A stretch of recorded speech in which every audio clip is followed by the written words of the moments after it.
എൻ്റെ പിതാവും അദ്ദേഹം തമ്മിലുള്ള അടുത്ത ബന്ധം, ആ പ്രിയപ്പെട്ട ആന്റിയുമായിട്ടുള്ള ബന്ധം അത്ര അടുത്ത സൗഹാർദ്ദമായിരുന്നു എൻ്റെ മാതാവും എൻ്റെ പിതാവും ഇവര് തമ്മിൽ.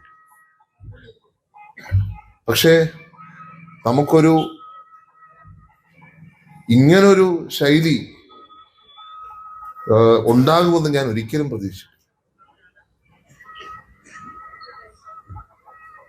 ഇങ്ങനൊരു കാര്യം ശ്രീ ഗണേശന്റെ ഭാഗത്തു നിന്ന് ഉണ്ടാവുമെന്ന് ഞങ്ങളാരും സ്വപ്നം വിചാരിച്ചില്ല. കാരണം എന്റെ പിതാവ് ഇപ്പൊ സൂചിപ്പിച്ചു, എന്നെക്കാട്ടി സ്നേഹിച്ചു ഞാൻ സമ്മതിച്ചു തരത്തില്ല, പക്ഷെ അത്രത്തോളം എങ്കിലും സ്നേഹിച്ചു കാണും.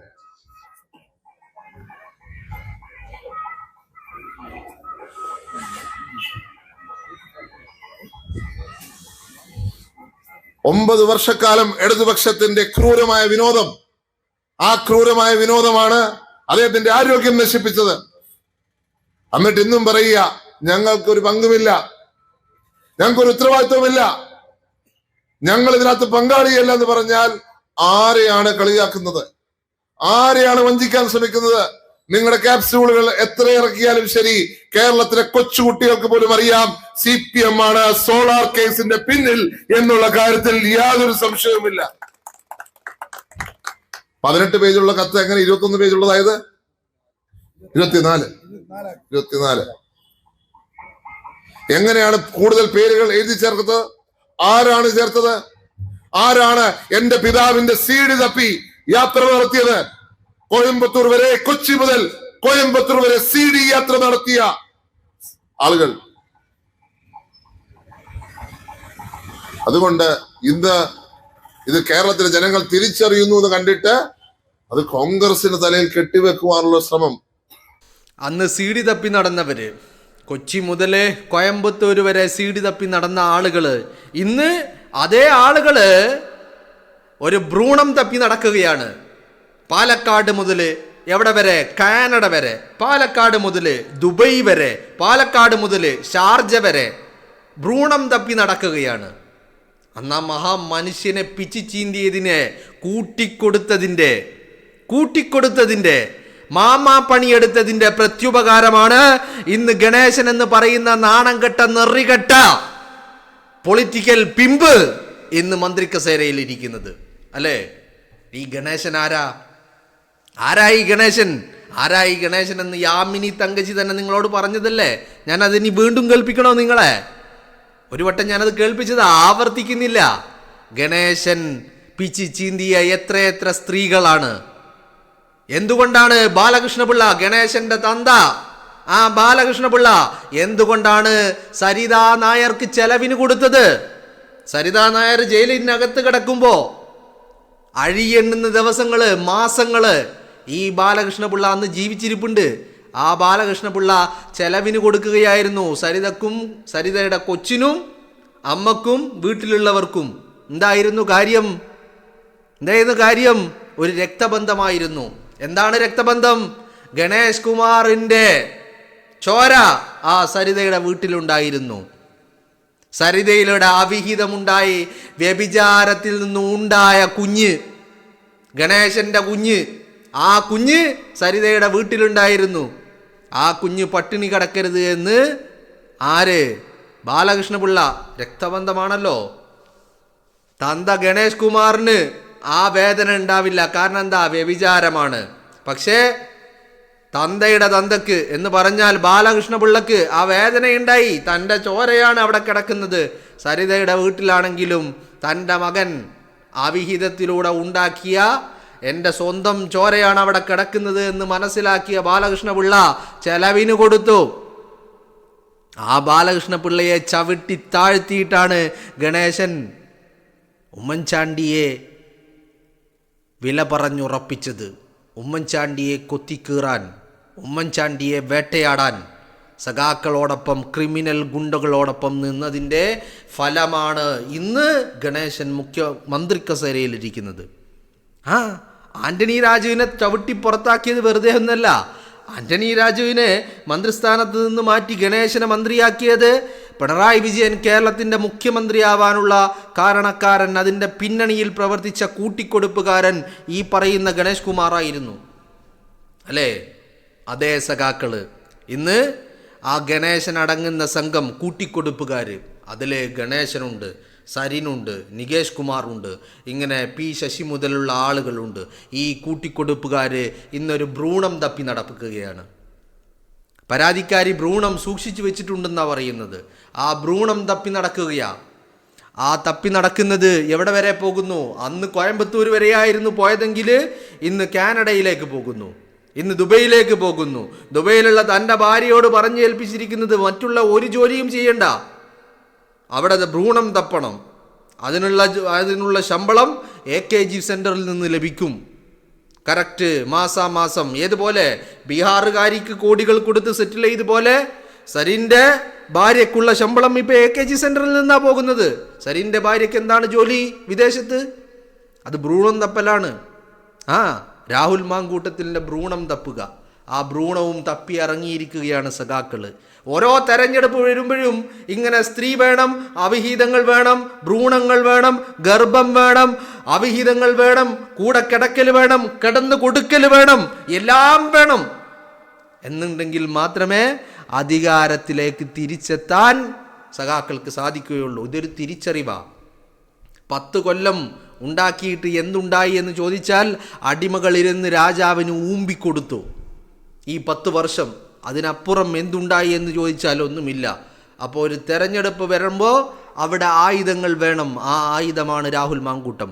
2016 അത് ബഹുമാനപ്പെട്ട മുഖ്യമന്ത്രി, അന്നത്തെ മുഖ്യമന്ത്രി ആയിരുന്ന ഉമ്മൻചാണ്ടി ആയിരുന്നുവെങ്കിൽ നിങ്ങളൊന്ന് ആലോചിച്ച് നോക്കൂ. ആ ഒരു പരമസാധുവിനെ കൊത്തിക്കീറാൻ കേരളത്തിലെ മാപ്രകളടക്കം തുനിഞ്ഞിറങ്ങിയതായിരുന്നില്ലേ?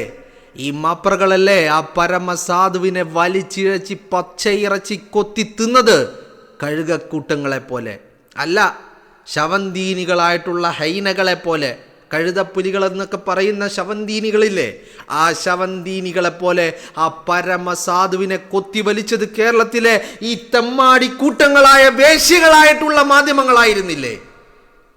ഞാൻ പറയുന്നു, രാത്രിയുടെ യാമങ്ങളിൽ ഇരുട്ടിൽ റോട്ടിലേക്ക് ഇറങ്ങി, ബസ് സ്റ്റാൻഡിലേക്ക് ഇറങ്ങി, റെയിൽവേ സ്റ്റേഷനിലേക്ക് ഇറങ്ങി, സ്വന്തം മാനത്തെ വിറ്റ് ആ കാശ് കൊണ്ട് ഒരു നേരത്തെ കഞ്ഞി കുടിക്കുന്ന ആളുകൾക്ക് ഇതിനേക്കാളേറെ അഭിമാനമുണ്ട്, ആത്മാഭിമാനമുണ്ട്, അന്തസ്സുണ്ട്.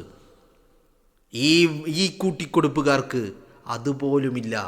ഇനി വീട്ടിലുള്ള ഏതെങ്കിലും ഒരുത്തനെ ചൂണ്ടിക്കാണിച്ച് കൂട്ടിക്കൊടുക്കണമെന്ന് പറഞ്ഞു കഴിഞ്ഞാൽ അതിനും മടിക്കാത്ത നാണം കെട്ട നെറികെട്ട വർഗങ്ങളാണ്. അതിൻ്റെ പ്രതിഫലമാണ് ഗണേശൻ എന്ന് പറയുന്ന പൊളിറ്റിക്കൽ പിമ്പ് ഇപ്പോൾ പറ്റിക്കൊണ്ടിരിക്കുന്നത്.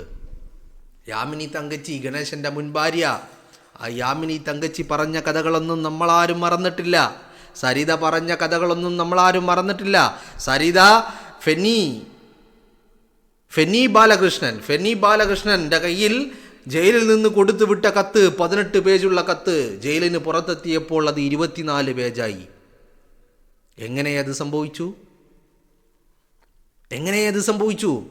ഇനി എന്തുകൊണ്ട് ബാലകൃഷ്ണപിള്ള താൻ ജയിലിൽ കിടന്നപ്പോൾ തൻ്റെ കുടുംബത്തിന്, തൻ്റെ മകന്, തൻ്റെ കുട്ടിക്ക്, തൻ്റെ അമ്മക്ക് എന്തുകൊണ്ട് ചെലവിന് കൊടുത്തു എന്ന് ചോദിക്കുമ്പോൾ സരിത പറയുന്നുണ്ട്, അതിൽ ഒരു രക്തബന്ധത്തിൻ്റെ ബന്ധമുണ്ടോ എന്ന് ചോദിക്കുമ്പോൾ ഇല്ലെന്ന് പറയാനാവില്ല, പക്ഷെ തുറന്ന് പറയാൻ കഴിയില്ല എന്ന്. കാരണം എന്താ? തന്ത ബാലകൃഷ്ണപിള്ളക്കറിയാമായിരുന്നു ഈ ചെറ്റ മകൻ തെമ്മാടി, അവൻ വഞ്ചിച്ചു. അവൻ ആരെയാ ഉറ്റുകൊടുത്തത്? ഉമ്മൻചാണ്ടിയാ. ഇന്ന് 2016 ഉമ്മൻചാണ്ടി ആയിരുന്നെങ്കിൽ ഇന്ന് 2026 രാഹുൽ മാങ്കൂട്ടമാണ് ഈ വിധത്തിലുള്ള വേട്ടയാടലുകൾ നേരിട്ട് കൊണ്ടിരിക്കുന്നത്. അല്ലേ? കാലം ഇതിനൊക്കെ പകരം ചോദിക്കാതെ കടന്നു പോകുമെന്ന് നിങ്ങൾ കരുതുന്നുണ്ടോ? പുഴുവരിച്ച് കിടപ്പുണ്ട് ഇപ്പോൾ വെല്ലൂരിലെ ഹോസ്പിറ്റലിൽ. എന്തായിരുന്നു കാര്യം? ഒരു പാവം മനുഷ്യനെ കൊത്തിക്കീറാൻ കുണ്ടിയും മുലയും കാണിച്ച് ജനമധ്യത്തിലിറങ്ങി ആ പാവം മനുഷ്യനെ കൊത്തിക്കീറാൻ മുന്നിൽ നിന്ന് പടനയിച്ചവള് ഇന്ന് പുഴുവരിച്ചല്ലാതെ അതിനപ്പുറം അനുഭവിച്ചിട്ടല്ലാതെ ഈ ലോകത്ത് നിന്ന് ചത്തെങ്കിലും ഇപ്പം ആലോചിക്കുന്നുണ്ടാവില്ലേ, എങ്ങനെയെങ്കിലും ഒന്ന് ചത്താ മതിയെന്ന്. ചാവുമോ? അങ്ങനെ ഇല്ല. ആ ചാവ് നരകിച്ച് ചാവും, പുഴുവരിച്ചു കൊണ്ടിരിക്കുകയാ. ഓരോ ദിവസവും ശരീരത്തിലെ ഓരോ വ്രണങ്ങൾ ഇങ്ങനെ രൂപപ്പെട്ടുകൊണ്ടിരിക്കുകയാ. പിറ്റേ ദിവസമാകുമ്പോൾ ആ വ്രണങ്ങളിലൊക്കെ പുഴുവരിക്കുകയാ. ആ അടുത്ത ദിവസം വീണ്ടും പുതിയ സ്ഥലങ്ങളിൽ ഇങ്ങനെ വ്രണം രൂപപ്പെട്ടുകൊണ്ടിരിക്കും. അതിൽ പുഴുവരിക്കാൻ തുടങ്ങും ഓരോ ദിവസം കഴിയുമ്പോഴും. യോനിയിലും ഈ പറയുന്ന ലൈംഗിക അവയവങ്ങളുടെ രഹസ്യഭാഗങ്ങളിലുമൊക്കെ പുഴുവരിച്ച് പുഴുത്ത് നാറുകയാണ്. വെല്ലൂരിലെ ആശുപത്രിയിൽ കിടപ്പുണ്ട് പുഴുവരിച്ചിട്ട്. ഒരു പാവം മനുഷ്യനെ കൊത്തിക്കീറാൻ നടന്നതിൻ്റെ പ്രതിഫലം ഈ ലോകത്ത് നിന്ന് തന്നെ ഭൗതികവാദികൾ അല്ലേ, ഭൗതികതയിൽ നിന്ന് തന്നെ കിട്ടിക്കൊണ്ടിരിക്കുകയാണ്. അതേ ആളുകളെന്ന് അന്ന് കോയമ്പത്തൂർ വരെ സീഡി തപ്പിപ്പോയ ആളുകള്. ഒരു കാര്യം നിങ്ങൾ ആലോചിക്കണം, ഗണേശനെ അത്രമാത്രം സ്നേഹിച്ചതാ ഉമ്മൻചാണ്ടി അല്ലെങ്കിൽ ആരെയാ സ്നേഹിക്കാത്തത്? ആരോടാ കാരുണ്യം കാണിക്കാത്തത്? ആരോടാ ദയ കാണിക്കാത്തത്? ആ മനുഷ്യനെയാണ് ഈ പറയുന്ന യൂദാസ് ഒറ്റുകൊടുത്തത്, ഈ പറയുന്ന തെമ്മാടി ഒറ്റുകൊടുത്തതിൻ്റെ ഫലം ഇന്ന് അവൻ അനുഭവിക്കുന്നുണ്ട്, പ്രതിഫലം അല്ലേ. പക്ഷേ ഈ ചെയ്ത തെമ്മാടിത്തരത്തിൻ്റെ ഫലം അനുഭവിക്കാതെ ഈ ഗണേശൻ ഈ ലോകത്ത് നിന്ന് അങ്ങ് കെട്ടിയെടുക്കുമെന്ന് നിങ്ങൾ ആരെങ്കിലും കരുതുന്നുണ്ടോ? അന്ന് കോയമ്പത്തൂർ വരെ സീഡി തപ്പിപ്പോയവർ ഇന്ന് കാനഡ യാത്രയിലാണ്, ഇന്ന് ദുബൈയിലേക്കാണ് യാത്ര, ഷാർജയിലേക്കാണ് യാത്ര. എന്തിനാ? ഭ്രൂണം തപ്പിയിട്ട്. കാരണം സഖാക്കൾക്കൊരു തെരഞ്ഞെടുപ്പിനെ മുന്നിൽ നിന്ന് നേരിടണമെങ്കിൽ അവിടെ സ്ത്രീ വേണം, സ്ത്രീയുടെ വോട്ട വേണം.